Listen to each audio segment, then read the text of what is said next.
আসসালামু আলাইকুম সবাইকে। আপনারা ভিডিও স্ক্রিনে আসলেই যেটা দেখছেন এটা অ্যাকচুয়ালি ট্রু। আমার 2 মান্থসের মতো লেগে গিয়েছে এই ছোট্ট একটি পেইন্টিং শেষ করতে।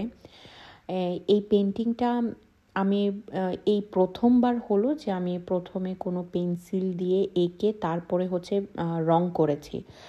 ঠিক আছে? আদারওয়াইজ আমি সবসময় ব্রাশ দিয়ে ডাইরেক্ট পেইন্টিং করি।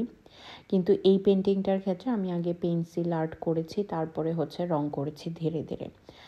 এই পেন্সিল আর্টটা আমি করেছি যতটা আমি মনে করলাম যে অক্টোবরের 4 তারিখে করেছিলাম প্রথমবার।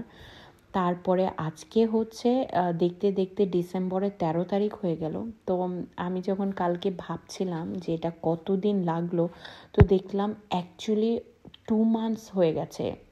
না, এখন যদি আমি বলি তাহলে 2 মান্থসের বেশি হয়ে গেছে। যাই হোক, অ্যাকচুয়ালি এই পেন্টিং নিয়ে আমি এত কথা কেন বলছি, কারণ এই প্রথম কোনো পেন্টিং হলো যেটা আমার আঁকতে এত সময় লেগেছে। এটা আমি নিজেও অবাক। যাই হোক, আপনারা এখানে আমি আজকে যেটা করব সেটা হচ্ছে অনেকগুলো ইনডোর প্ল্যান্টসের কালার করব। আর তার আগে আমি অলরেডি কথা বলতে বলতে সেটা বলতে পারিনি, ক্যাচ করতে পারিনি। সেটা হচ্ছে আমি একটা বালিশ রং করেছি, সেটা টিল ব্লু কালার ইউজ করেছি। এরপরে এখন যেটা দেখছেন এখানে আমি হচ্ছে ইনডোর প্ল্যান্টসে প্রথমে ডার্ক গ্রিন ইউজ করে, তারপর লাইট গ্রিন ইউজ করেছি, তারপরে হালকা হালকা ইয়েলো কালার ইউজ করেছি। তারপর আরেকটা ইনডোর প্ল্যান্টে এটা টোটালি আমি লাইট গ্রিনটা ইউজ করেছি। তারপরে উপরেও এখন যে ইনডোর প্ল্যান্টটা করছি সেখানেও আমি গ্রিন কালার ইউজ করেছি, এবং তার পাশাপাশি এখানে হালকা হালকা ডার্ক কালার দিয়ে একটা বর্ডার সৃষ্টি করছে পাতার মধ্যে, যাতে একটা রিয়েলিস্টিক ভাব আসে। আমি চেষ্টা করেছি সম্পূর্ণ আমার মতো করে একটা রিয়েলিস্টিক ভাব নিয়ে আসার জন্য আমার ইনডোর প্ল্যান্টসের মধ্যে, আমার এই পেইন্টিংয়ের মধ্যে। জানি না আমি কতটুকু করতে পেরেছি।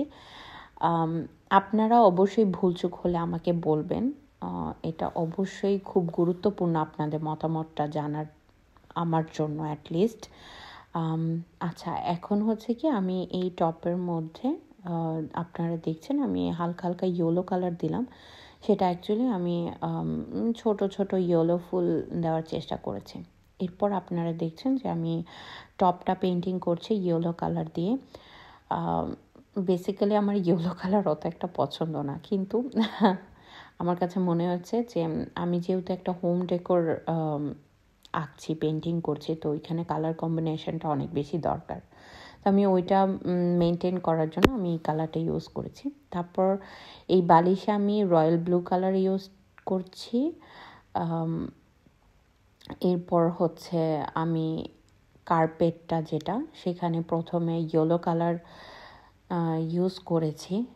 তারপরে ইয়েলো কালার ইউজ করার পর আমি এখানে, যেহেতু এটা একটা কার্পেট, আর কার্পেটে আমরা সচরাচর বাংলাদেশে অনেক ডিজাইনার কার্পেটগুলোই ইউজ করে থাকি, যেখানে অনেকগুলো ডিজাইন থাকে। আমরা সচরাচর এটা তুর্কিতে দেখে থাকি যে তুর্কির কার্পেটগুলো এরকম হয়ে থাকে।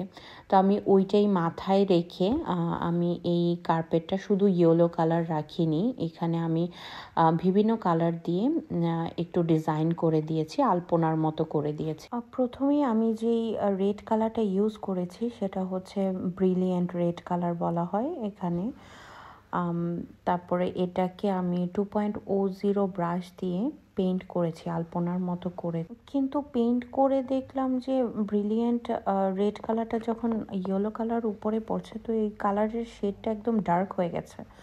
তারপরে আমি হচ্ছে কি অরেঞ্জ কালারটা ইউজ করেছি, ওইটা অরেঞ্জ কালার আর হচ্ছে ভার্মিনাল কালারটা একটু মিক্সড করে একটা লাইট রেডের মতো সৃষ্টি করে তারপরে আমি সেখানে ব্যবহার করেছি।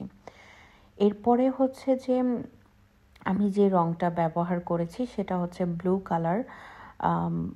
কালার হালকা হালকা এখানে কিছু ডট ডট দিয়ে আমি জাস্ট কালারটা ফুটিয়ে তোলার জন্য, একটা কালার কম্বিনেশন করার জন্য আমি এখানে এটা ব্যবহার করেছি।